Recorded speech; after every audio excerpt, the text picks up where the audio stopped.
morning, afternoon, evening, or whatever day of the month, Whatever day, time of the day, month, week, or whatever time of the hell you are. day. Yes.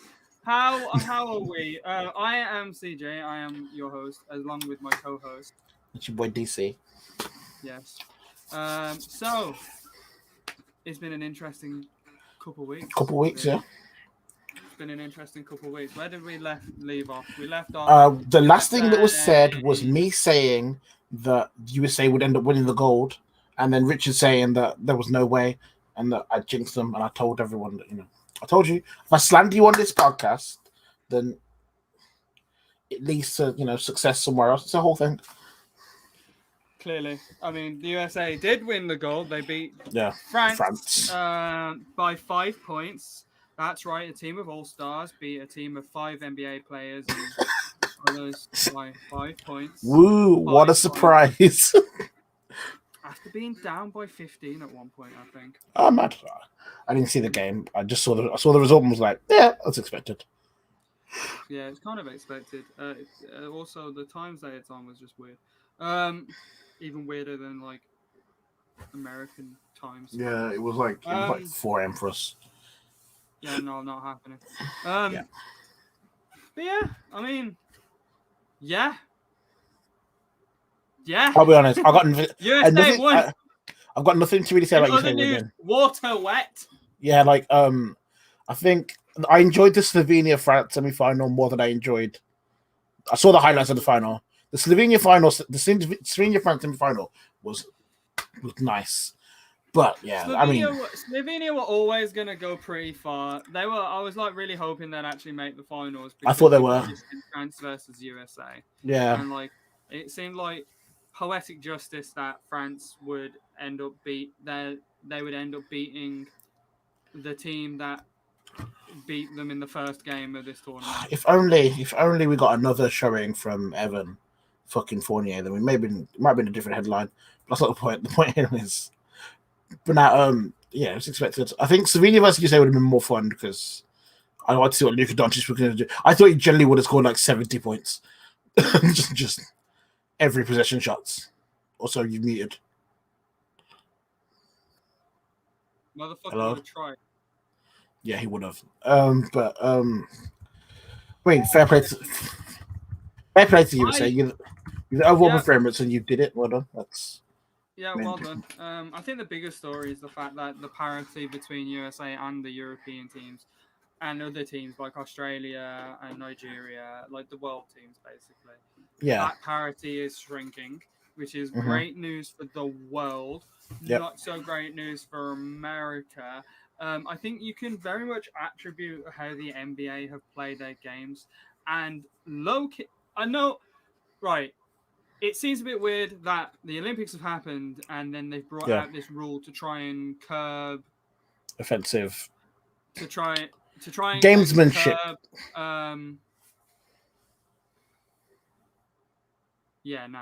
No. Try to curb this foul baiting thing. Yeah. The NBA put on and James Harden and Steph Curry, I find it quite funny because in the announcement, obviously they included some examples. Yes, they did. It was like this guy doing it. Like there was like Trae Young, but it was no Trae Young. It was Julius Randle. Although that example would have been a no. They said that would have been a no call. Yeah, because it's not a foul, but it wasn't a offensive foul. So it's like no foul either way. You just play on, which is fair enough. But I just find it quite funny. They were like, "Okay, look, here, look at this example of it." I was like, "We have a lot better examples of this. If you want to, just out them." But they're like, "Nah, we'll just." But I mean, yeah, I think that rule needed to come in because it was going to come in anyway because, like, obviously the league talks about these kinds of things for a long time before they actually become a rule. And it was probably talking about this throughout like the whole year. Yeah, it was early in the season when Steve Nash called out Trae Young for it because he said that's not basketball. It wasn't even before then. You can remember last year's playoffs. There was like quite a few instances where it's like, wait, hold on, what? Yeah, but I one, believe there's a few fouls on Duncan Robinson, from yeah, what I remember, yeah, there's a like few.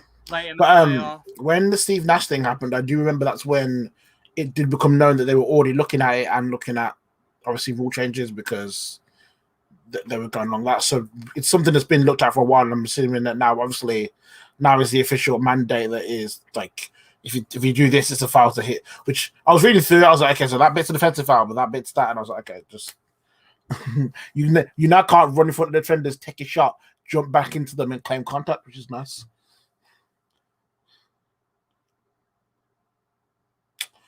Now, as I talk to myself, because either Chris is frozen or muted, how's everyone? We're just gonna. Hello, am I?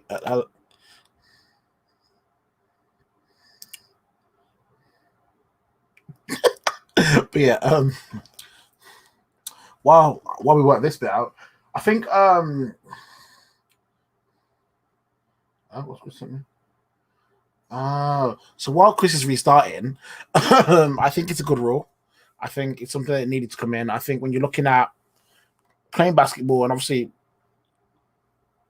oh, okay, well, what I was gonna say is I think that when you look at playing basketball, you look at obviously, you know, letting the game flow as much as it can, and letting the game play itself out. I think you really do want these rules to come in, and you want these rules to be consistent. I think that's the biggest issue. So them bringing it out and saying, okay, this is our consistent way of doing it. We're going to do it like this consistently. That's if you do this, it's a foul. If you do this, it's offensive.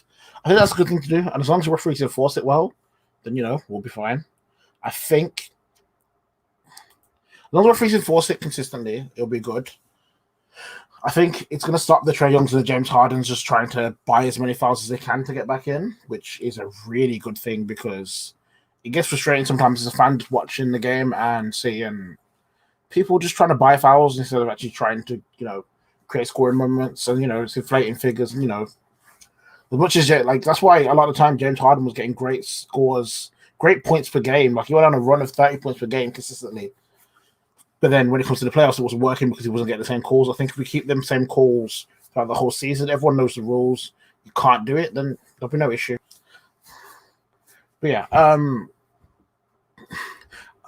it's gonna be and I'm glad the way they've done this. I think NBA are probably the best league when it comes to rule changes. I think with the rule changes, it's examples. It's telling you exactly what situation, what you need to look at, and then it makes it easier to understand as a fan what you're watching and why something's been called. I think a lot of other sports don't do that as well.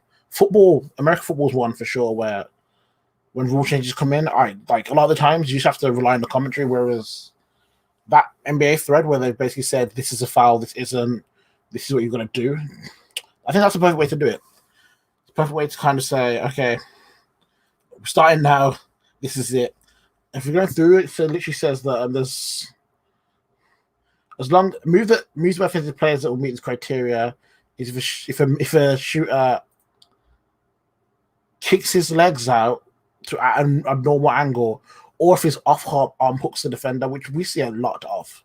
So that's going to be an interesting change. But yeah, it's a lot of people are happy about this because it's the end of the antics and stuff like that. So I want to see how it happens. I want to see, obviously, how much does that affect Trae Young? How much does that affect James Harden? Like, what are we looking at here? Like, are they gonna be big differences? Are they still gonna get away with it because they're stars? Are we gonna start seeing more offensive fouls called against them and possessions taken away? But it's gonna be an interesting thing, and I think, yeah, and I think a lot of people have been calling about Giannis and saying that a lot of things he does offensive fouls. So we'll see if that really does affect his efficiency in this season. But yeah, it's I think a lot of the examples have been quite funny. I think, especially the leg kick up one, I think for that's that does take away from the dangerous game. That could be quite dangerous. So I'm glad that's out of it. Like people who jump up, swing their legs left. I mean, triple players. I think that's something you want to stop straight away. And I'm surprised that wasn't a rule earlier, but I guess it's how it's enforced. But yeah,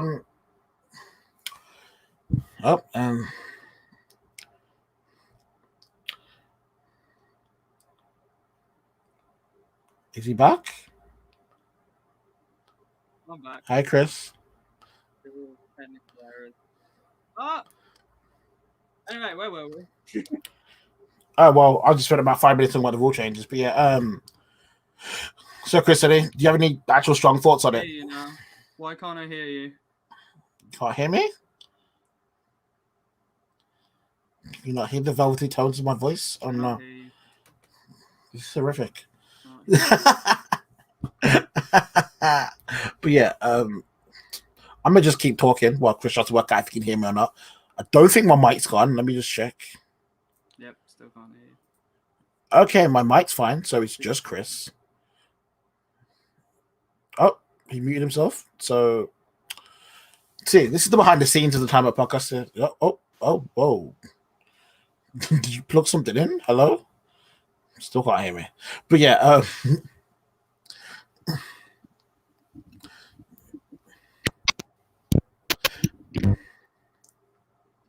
we're just going to watch as one man tries to fix all of his audio at one time. Hey. But yeah. Wow, it's the right time Chris can't hear me. This is sick. You're muted. No, you're not muted, Chris. You can be heard. Oh. But you can't hear me, which is kind of incredible. But yeah, I guess we'll wait for Chris to sort his audio. Hello? Back, I can hear you. Oh, okay.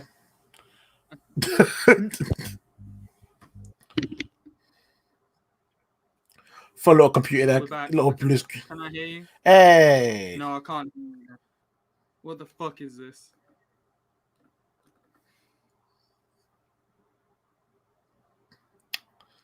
We don't have a technical difficulty screen, but if I did, I'd play it now. And I'm mad I don't because I'm a Streamlabs, but that's not the point. The point is, wow, Chris can't hear me. Just gonna enjoy my day. Can't.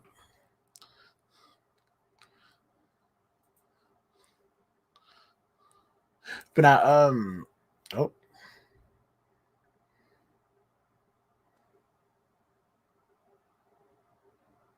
Okay.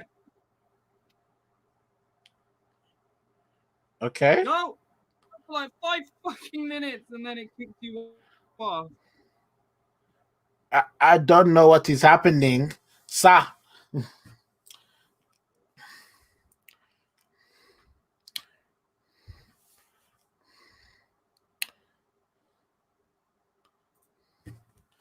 Yeah, I mean, when Chris does eventually be able to hear me again, we'll be able to go over the trades, the free agency stuff. Definitely want to see, when Chris can hear me again. I definitely want his thoughts on the Miami roster, those trades. I mean, it's been what? So in the 2 weeks we've been gone, we've missed. Oh, that face isn't good.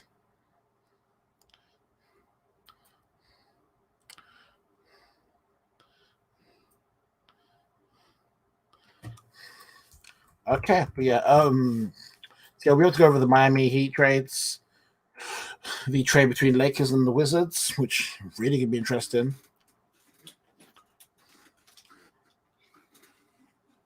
And one day, because you'll be able to hear me. But yeah, but yeah, Wait. Sorry, you drew me here as I'm literally looking to see if Dennis Schroeder is doing anything. But yeah,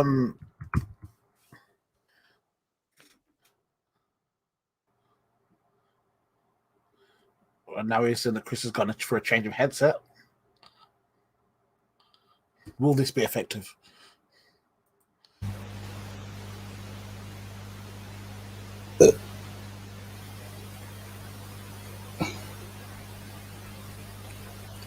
burp in my ear. Hello.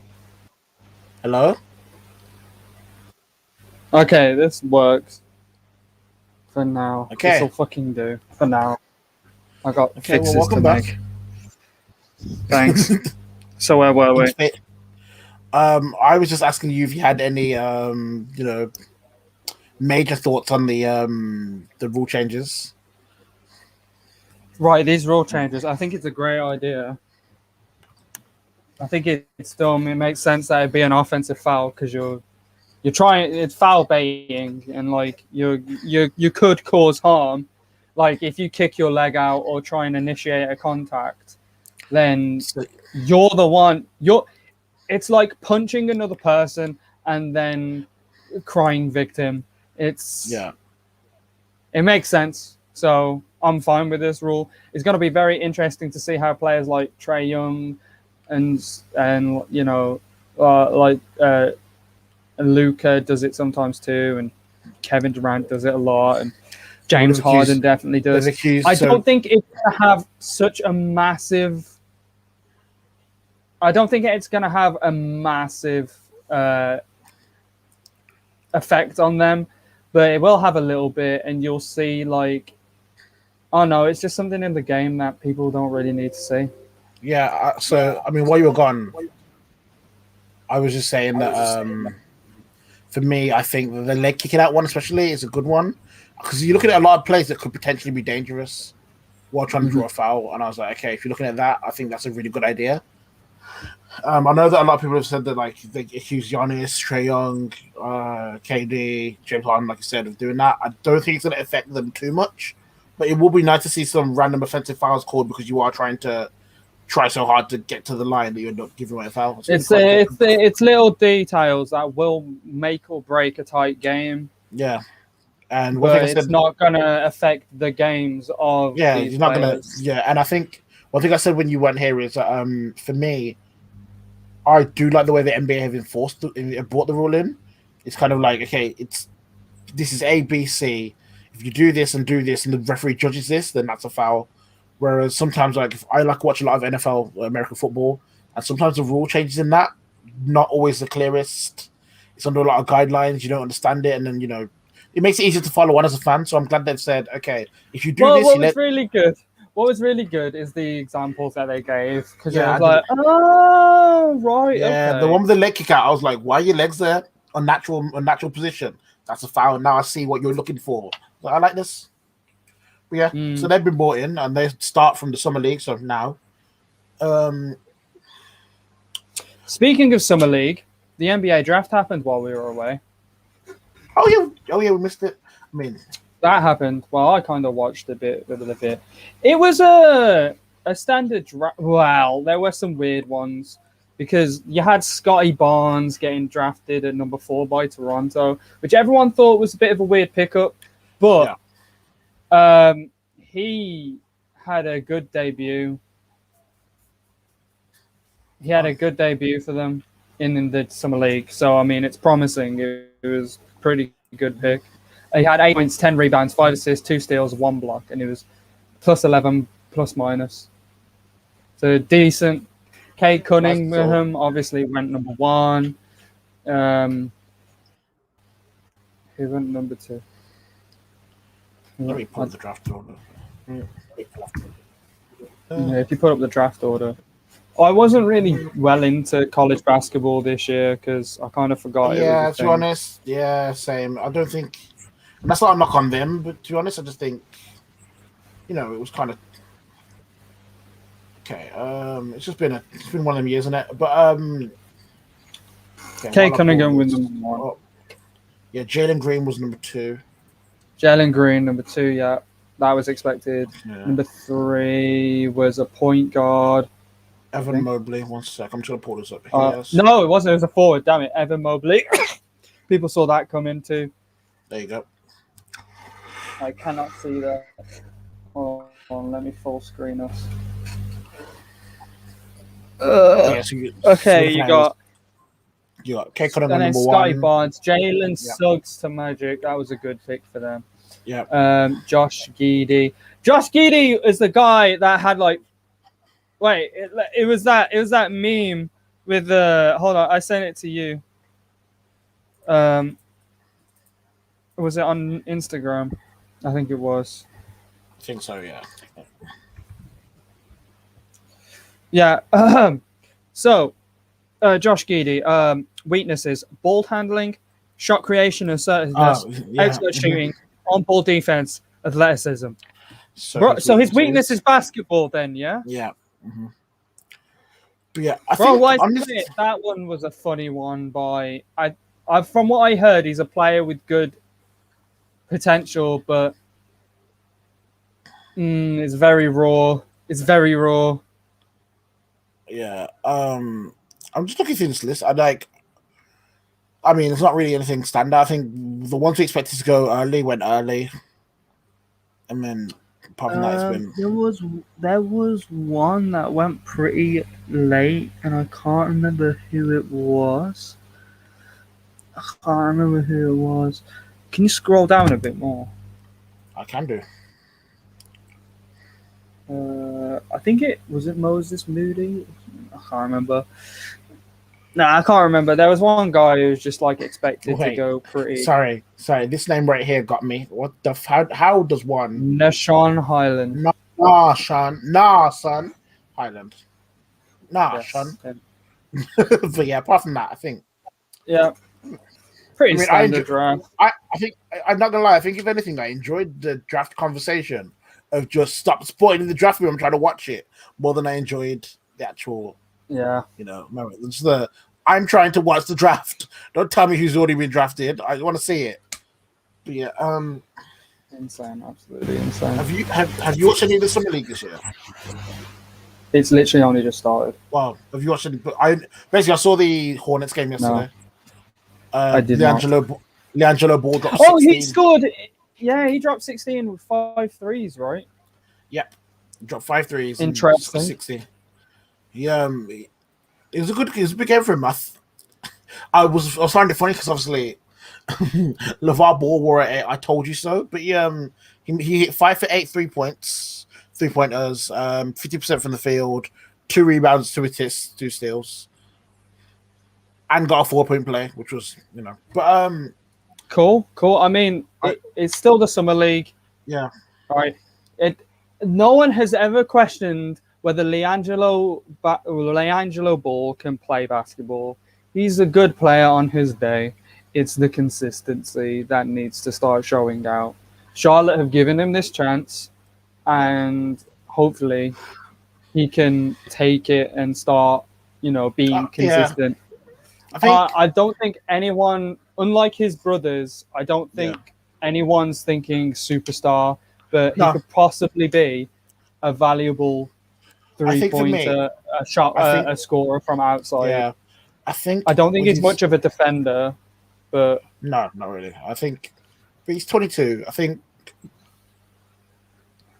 for him, with the narratives that have been written, obviously, he's always been obviously the third ball. I think for him, getting on that roster, the ball, pretty much but I think obviously you would have that other 73 brothers in the league, but I think for him, he's done pretty well. I think coming in there, having that consistency, he's been given a chance. I think he needs to take as much of it as he can, because I think with especially at Charlotte, I think he's there with his brother. I think if he can, as long as he can just be useful, then he might actually get a roster. Consistent and useful. Consistent. Useful. So last year he was signed to the Pistons and they cut him. Didn't he do a thing with the Lakers at one point too? Probably. I know he's played. Yeah. He played for Oklahoma City Blue in the G League, practice player. He's played Detroit Pistons a training contract, but then he was way before playing the preseason game, and now this is his time to he earned a spot because he was invited by LaMelo because you're allowed to bring in one workout partner. He's impressed enough to get a spot on the summer league team, and now it's going to be does he impress enough to get on that roster, which it's a nice little thing for them. That's why I was surprised when Lonzo went to Chicago, because I thought they were going to do all 3 of them in one spot. But That would be overkill. That would be overkill. There's no way all three of them could play together. No way. Oh well, actually, Lamelo's quite tall. Oh, I don't know. Maybe. One day, I maybe. could never ever. Maybe. I don't think it would be a fit for. It would be a fit for like we're doing this as a marketing thing more than a basketball in 3. But yeah, speaking of Chicago, I was gonna say let's talk about free agency because there's been over $2 billion worth of contracts being thrown out there, and 90% of that was for Alex Caruso. Get his money, king. Alex Caruso, yeah, he ended up getting his money. You know? So let's look at the fucking hell. Let's look at the top guys. So the guy who's earning the most money right now is John Collins, who's going for 5 years, $125 million. Wow. Yep. Then you got Chris Paul, who ended up re-signing for 4 years, for $120 million. That's $30 million a year. Run it back on average. You've got Jarrett Allen, who re-signed with Cleveland for 5 years, $100 million. Yep. Norman Powell re-signed with Portland for $90 million for 5 years. Duncan Robinson re-signed with the Miami Heat for just under $90 million for 5 years. He now has the largest salary of any undrafted player in NBA history. Congratulations, Duncan Robinson, my guy. You got Kyle Lowry, who signed for the Miami Heat, 3 years, $85 million, and Lonzo Ball for $85 million, 4 years in Chicago. Now, it's interesting those two are together and have very similar salaries, because this is because they're all the teams involved in these trades. So Miami, Chicago, as well as Toronto and New Orleans Pelicans are being investigated for tampering, simply because of how quickly this shit happened. I don't know whether they were given, like, whether there was like a whistleblower giving out evidence, like, hey, we know someone's been doing this shady shit. Would appear that way. Or it's whether just because, like, hey, this happened really quickly. Isn't that a bit? Like, wait, Chicago are making good moves. Something's going on. Yeah, pretty much. I mean, they signed DeRozan as well. But anyway, they made great shit. If I was a Chicago Bulls fan, I'd be excited. I'm excited for them, not going to lie. It's good to have a playoff potential team. But with this investigation into tampering, obviously the league last year increased their fines to up to $10 million. I know last year with the Bucks, they ended up losing second-round draft picks. There could even be voids of contracts.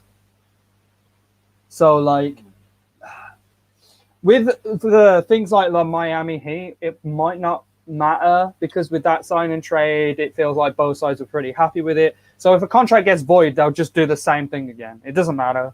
Like, they'll just do the same thing again. Yeah. It might become an issue with Lonzo. Well, more likely. It probably won't be, but more likely. Because in my opinion, the return that New Orleans Pelicans got on this was terrible. I can't remember what they got for it. Lonzo. What was sign and trade? I can't even remember the players' names. Right, yeah. Garrett Temple, Tom Satoransky, and a 2024 second-round pick. Like, that's just why. Like, New Orleans Pelicans could be like, wait, we could get a lot more for this. Lonzo's also a restricted free agent. So that means New Orleans Pelicans will be like, well, we'll just match them instead. Okay. I was like, okay. I mean, so that's gonna be something developing over the next week. See what happens with that. I think. Yeah, if I was Chicago, I'd be a little bit concerned, but ultimately, I really don't think it'll be much of an issue. I'm not gonna lie, it probably won't be. But But when you consider this move by Lonzo, you have to look at the New Orleans Pelicans, A, for getting such a bad return, and B, they recently did a trade, Steve Adams and Valanciunas, which is a good trade. I mean, Valanciunas has a bit more of an outside shot than Steven Adams, so I guess that's something. But the interesting bit is that now Lonzo's gone. The Zion Williams camp is not very happy at all. Almost going out. There's been reports saying that they're thinking about asking for a demand a trade, because obviously I think after next year he's a restricted free agent, so obviously he'd be able to sign. He'd have to probably sign back with New Orleans Pelicans, because if you're a Pelicans, you're not offering anything other than a max extension to Zion Williams. But it's one of those, if he demands a trade, then they'll probably have to do it, because when a player demands a trade, it kind of puts the organization into a funny position. Because they could just sign him, but he's not going to play for them, so they'll be wasting money on a restricted free agent. And with a small market team like New Orleans Pelicans, you don't really want to be doing that. And he's very injury prone. He can pull a Kawhi and just say, "Oh, I'm not ready to come back." I'm not saying Kawhi did that, but I'm just saying there could be similarities.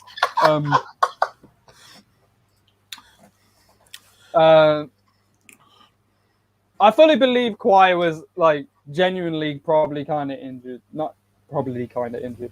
He was probably injured. But yeah, it's a bit sus. I believe Kawhi was injured, but I believe that also the way that his teammates reacted to him not returning will also suggest there may have been a little bit more complexities to that. Also, I'm not going to judge.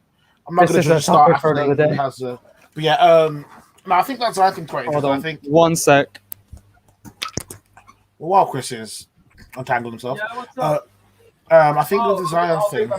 In a bit.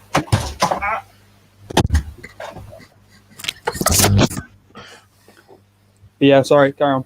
I was just saying that I think the Zion thing's quite interesting. I think early in the free agency stuff, I saw a lot of people saying that New Orleans won't go for Kemba Walker or someone because they wanted a point guard to replace Lonzo, so like that. But then obviously he went to the Knicks.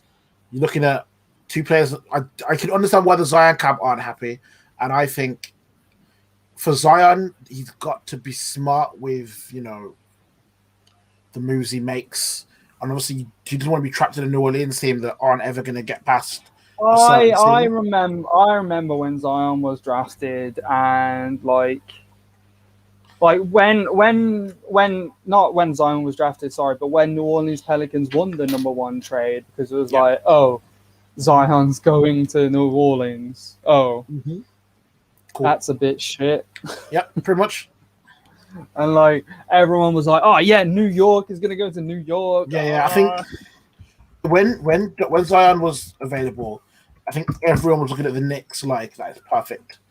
And it was around the time that obviously we had the KD and Kyrie were free agent, will come up to whatever, and we're like, okay, we're like, there's something that could happen. And when New Orleans won, it was like, oh, okay then. I think there was a bit of it. I think some people wanted to be optimistic about because the AD trade sent obviously Lonzo and Ingram over there, but even then I think it was a struggle to really get excited about that. And then obviously Zion missed a lot of the first season with injury, kind of came into it near the end, and then there was excitement like, oh cool, this is Zion. And then after a while I think everyone's in the same boat of just like New Orleans have some good to great players, but as a team not the best. It's just not exciting.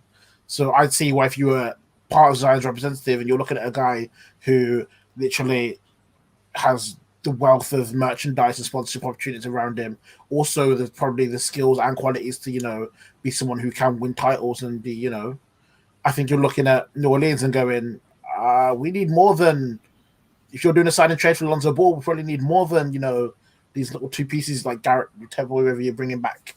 Like we need a natural roster around him, and I think those voices in your ears can be quite dangerous. As a, like, especially as a player, like it can affect you, like how you view things. Like it can tell you for someone who's optimistic, like we can do something too.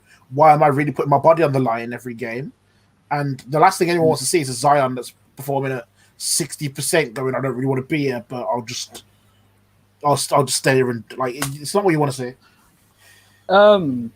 Yeah, I mean, a guy that there's been rumors about doing something similar was Luca, but he might be signing an extension because Dirk and Mark Cuban both went to Slovenia to sign the extension with him. So that'll probably drop in a few days. Who else we got? We got DeMar DeRozan, who also signed for Chicago, 3 years, $85 million.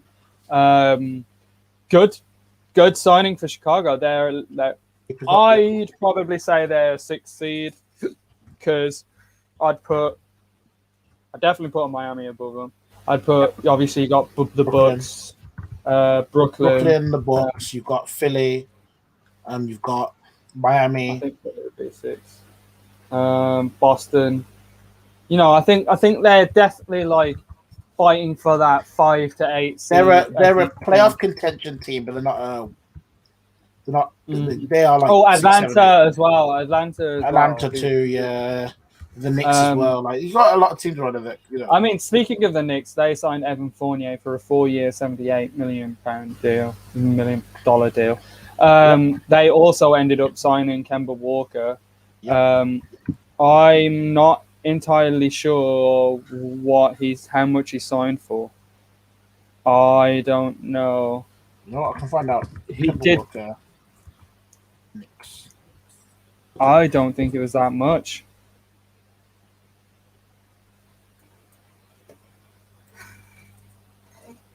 Wait. I honestly don't think it's been reported yet. So yeah, I forgot he got traded. To be fair, that's why. Yeah, he got traded to OKC, didn't he? And then they bought him out. Yeah. So I don't think that deal has. Yeah, I don't think it's become. He said he signed a contract. He signed a contract that's got an annual estimated. He's got it's $8 million a year. Wow. Okay. How many years though? I think 3. Oh. It doesn't actually say on here, but it just says it's got 24. It says it's got an estimated net worth. Yeah, it's but yeah, that's just from one source. I don't know. It's not exactly. Yeah, it just says $8 million annually. It doesn't say how many years. So that's. Okay. Well, but what I'd say is considering the contract he was on with OKC had 2 years left and it was $74 million. It's probably nothing. Yeah, I mean, they bought him out, so he's going to be slowly. I mean, Luol Deng is still taking cap off the Lakers, so he's like top 4 in his. He's like $5 million. Yeah, he's like the top 4 from the. They were like top 4 people getting paid by the Lakers, and then said Luol Deng. I was like, Luol Deng. Oh, he's still getting paid. Wow, Luol Deng still getting paid. Right, so you've also got Tim Hardaway, who re-signed with Dallas, Mike Conley, who re-signed with Utah for nearly $70 million for 3 years. Spencer Dinwiddie, who was injured on ACL, is ended up going to Washington. filling up that with Kyle Kuzma, who ended up going to that trade with Westbrook. Sorry, who went? It's Kuzma, Trez, and KCP. I was watching their video as well. Yeah, so I was watching their video as well. But yeah, I was watching the Wizards video earlier because they were doing like a welcome to Washington thing. So yeah, so they brought in some players. I think I like the moves around. I think Chicago have done quite well. I think the Wizards now they appear to be keeping Beal. I don't know. I think a trade is still on the horizon. If I'm Bradley Beal and I like Westbrook has gone, I'm surely thinking they've got a different idea in mind right now. They've got a different idea in mind right now. So that's my point. So my point is like, I'm interested to see what happens from that. Because if I'm Beal, I want to go 1,000%. I don't think there's much more I can do in Washington. I think when you talk about the fact that like you traded John Wall for Westbrook. I was gonna say we think about the fact you traded John Wall for Westbrook, and then that didn't really work, and then now you've brought in Kuzma, KCP, Trez, you brought in Spencer Dinwiddie, you've got these players around. Like, is that a championship team they're trying to build around them? Because it's barely a playoff team, if that, because you barely made it with Westbrook. So yeah, the thing is, like, I'm looking at the players, and like Montrezl, I think he's a great pickup for them, but I don't think he's a needle mover. He's someone who he'll get you points and he can get you boards, but he doesn't play one. I feel like Spencer Dinwiddie's got to be missing for most of the season anyway. Right? He's come from injury, and so he's not even. You're looking at Kyle Kuzma, who's literally one of the most inconsistent players ever. Like in terms of just, he might get you 21 night, but then maybe with starting time he might. But then that's a huge question mark over his head. And then you're looking at KCP, who is generally just a 3-and-D guy who, like, even in the last couple series, he's starting to miss way more than he was making. If I'm Beal, I'm looking at that situation and going, I don't know if I really want to stay. Like, do you want to waste your better years? Like, this is a guy who's finished second in the shooting, second in the scoring last season, and I think he was first. Did he beat Curry? Bradley beat. Oh, maybe not. No, I don't think he did. I think he lost to Curry because he got injured for a couple of games. There was a whole, but it was close. I think it was close. And then I'm looking at that and I'm like, I'd probably want to be somewhere where I can actually win now. I don't know. Washington right now, it's not. Especially when you're looking at the move Chicago made. You're looking at what the Knicks have done. You're looking at, obviously you've got Atlanta, you've got Philly, you've got like Miami, you've got Brooklyn, you've got like. When I'm looking at Washington, they look like a first round playoff drop off, and it's. I was like, how Bill's 28? So yeah, it's getting there. But let's look on the opposite side of that trade. So Westbrook obviously ended up going to the Lakers. So Lakers retirement home. Yes, because they've ended up bringing back players like Dwight Howard and Trevor Superman. Ariza. Who else? Wayne Ellington. They brought in. Those are all previous players that are coming back. And who they brought in? They brought in Kendrick Nunn, Malik Monk. So I really wish they kept KCP because they could have had a holy trinity. Monk, Nuns, and Popes. They still have Wesley Matthews, Markieff Morris, Costas Antetokounmpo, Taylor Horton-Tucker, who they re-signed. And interestingly enough, Dennis Schroeder is apparently still on. So no. So the Dennis Schroeder one is really interesting. I think so. If you look at the roster as its whole, obviously, what you're looking at here is last year the Lakers. I think when you looked at depth, I thought the Lakers they had the best team in the league. But obviously, when it came to the playoffs, they had injuries, and it was injuries to the star players, and they weren't able to carry that on. And obviously, even in the season, they dropped off because when LeBron and AD were both out, that squad wasn't good enough to carry on. But they swapped out. They brought in Russell Westbrook, who is clearly, obviously, LeBron and AD.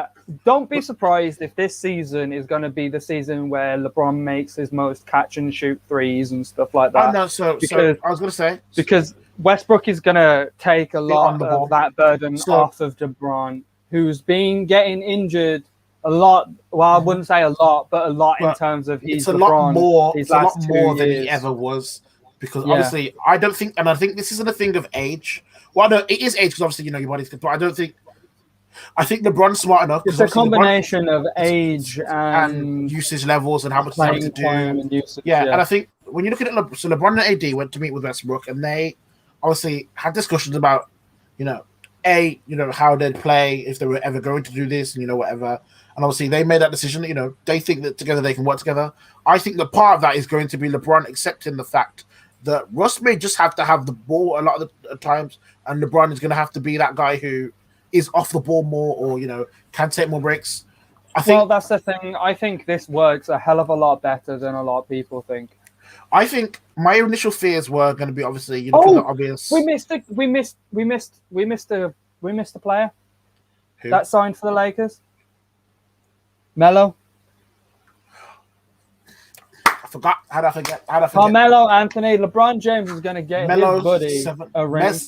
Fam. So here's the thing. So we're talking about obviously. One of my issues was spacing, and obviously with the pickups they've got, I was like, okay, you're looking at. Melo is one of them where they are they got a lot of guys on the cheap players like Malik Monk and Kendrick Nunn. I think they spent 15 mil on 5 free trades or something like Kendrick Nunn has been public with the fact that he was given a much better offer and he still took it down and then decided to take the Lakers because of that. There was someone else. DeRozan was in reports that he was looking at before the Westbrook sign, he was going to take less money to join the Lakers because I think a lot of people, and I think it's a traditional thing of when you got, I think the combination of having LeBron there and it being the Lakers, a lot of people are going to, I think people are more willing to, a couple of years I'll take less money because I want to be part of that roster, which, in itself, and, you look at the history of the Lakers, it makes a lot of sense. Plus LeBron, that happens anyway. I think the Carmelo pickup was a good one for them. I think getting Dwight Howard back is good. I think the roster looks a lot. I think when the Westbrook trade was originally announced, I was quite concerned looking at the money they had left comparing to what they needed. I didn't think they had enough, but they managed to find a way to pretty much get a lot of what they need because of the league. And they did amazingly. They did amazingly. So I think this roster looks great. I think. You know who else did it? Oh yeah, go on. Sorry. I was gonna say if you're looking at a team that can that's built with the idea of you've got that powerhouse on the East with 3 elite scorers. Okay, then what we're gonna do? We're gonna build like this team of old wily veterans. I feel like they've got an identity, and that identity is experience. Plus, if Melo wins a ring with LeBron, that's just beautiful. It's experience, and it's a good mixture of a championship experience and people who really are hungry for that first championship. Go on, Chris, go on, segue. They've got an identity, and there is another team in the league that has very clearly gone for an identity when they've done their free agency signings and re-signings. And who's that, Chris? Hold on, I'm hyping it. Because everyone knows it's the other winner. It's the other winner of free agency, IMO, and probably a lot of other people's as well. Is the Miami Heat, clearly, because obviously they did the sign and trade with Lowry, who's a much better defender than Dragic and such. They ended up re-signing Victor Oladipo, which is underrated. They gave a max extension to Jimmy Butler. Bam is obviously coming back after winning a gold medal. And they signed PJ Tucker from the Milwaukee Bucks. That's what I was waiting for this bit. You've got diamond in his shoes. So, as a Miami Heat fan, I'm excited. However, I don't see us scoring a hell of a lot of points unless players like Tyler Hero step up. I don't actually. You got Victor Oladipo too, who can score 20 a night, who can just go off. Jimmy, we know Jimmy can do. Lowry can score 20 if he wanted to. I don't think he would though. I think he's a reliable 15 points a game scorer. Yeah.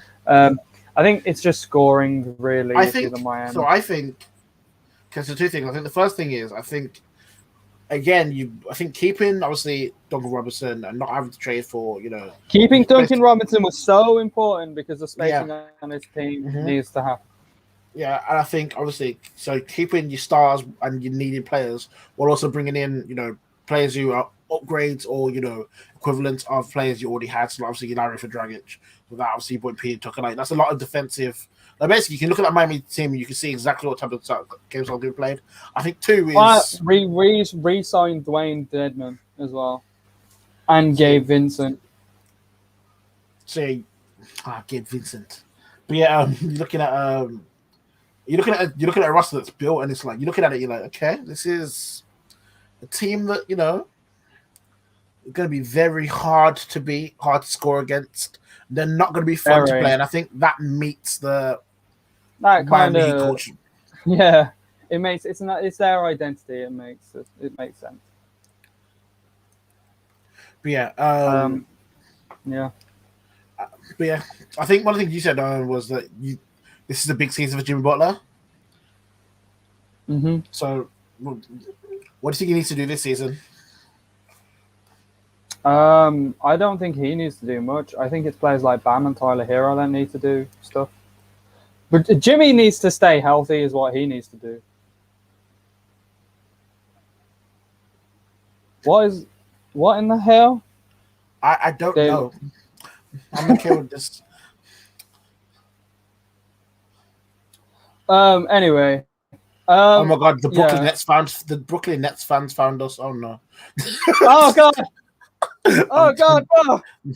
It's gotta be but yeah. I'm just gonna I got that. Press me. Anyway, what was you saying? I forgot. But Miami got a defensive identity. They're not gonna score a lot of points, but they're definitely gonna stop other teams from scoring as many. I don't think you need to expect more from Jimmy Butler other than staying healthy. They had a 70% record when Jimmy was healthy, so there's that. Mm-hmm. And then it's just players like Bam and Tyler Hero that need to step up. Tyler Hero took a massive step down from his rookie season. He stopped being more good, surprisingly. There was a lot less. I wonder why. But yeah, so the question I'm going to ask is: do you think with the Miami roster you've got, are you making it out of the East? Do you feel confident that you can be? I don't know. I want to see how Lowry works in it. So, but yeah. Also, so yeah, I mean, the East was pretty stacked. I think the one question that's left to be unanswered, that hasn't been answered yet, is basically what the fuck are Philly gonna do? Because Ben Simmons allegedly isn't talking to most of his teammates. There's become a thing that Ben Simmons wants to. So Philly are not looking at getting rid of Ben Simmons so much, but they want to bring in Dame Lillard, and that's a big thing for them. So they're trying to work out that trade with how they can get Ben Simmons to be traded for Dame Lillard. I don't see how that works without adding something else in it. So that's going to be an interesting one. I think basically Dame Lillard's Joel Embiid's ideal player, someone who will actually fucking shoot, like someone who will actually try. I mean, I honestly think they should try and trade for Bradley Beal. I think that's the more likely one. If you send over Ben Simmons to a place like Washington, who are clearly not desperate for any kind of wins or anything, they'll give Ben Simmons a shot. Ben Simmons is still young. Yeah. They can start growing a roster around him, I guess. But I'd probably. But I would prefer Damian Lillard. Yeah, but Philly have made little. Being realistic here, they've made little small things in the hopes of bringing in Dame. So they've hired Dame Lillard's trainer as a consultant to the coaching staff, and they're trying to do little things to just come to us. But I don't know without requesting a trade whether that whatever. I don't think unless Dame comes out and says I want to join Philly, then Beal might be the more competent option to get for less. Like you send Ben Simmons over to Washington. You bring in Beal, who can score high volume of points, who can do that. I think you do that, and then I think you do that, and then you actually have a chance of making that trade. I think trying to trade for Dame Lillard might be quite difficult without losing stuff. Also, whoever says Scuff CeeLo Green, I'm gonna shoot you. Oh, Suns in 4 though.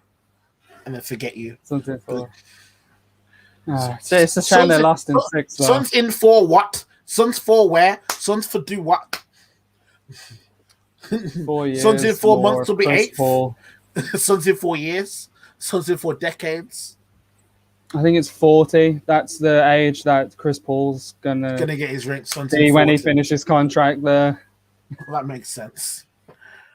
Suns in 4. Come on now, be realistic. They had that year last year. That was hard as could be to recreate. Come on now. I was rooting for him. Now I've got a man. Now we're talking. Now we're talking basketball. First of all, the Sonics need to come back because that's a thing that definitely needs to happen. And then they're winning 3. How? Because they're the Sonics. That's why let's. Well done, Q45. But yeah, no, they're gonna bring back. They're gonna bring back the first round format. Yeah, Suns all with day in 5. Yeah, exactly. Well, not literally all day. The Suns go down eventually. This year it was the finals. This year is the final. Yeah, I think honestly the Lakers have done really well in this free trade entity, like just to pick up players, pick up what they needed.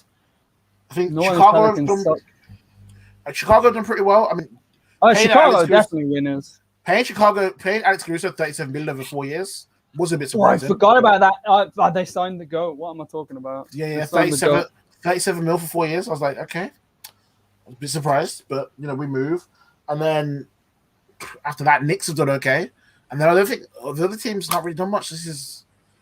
I think people were expecting more from Golden State in the trade, so I think they expected someone to come over, but nothing's happened there. I think Brooklyn, there's not much they can do. They've got 3 superstars.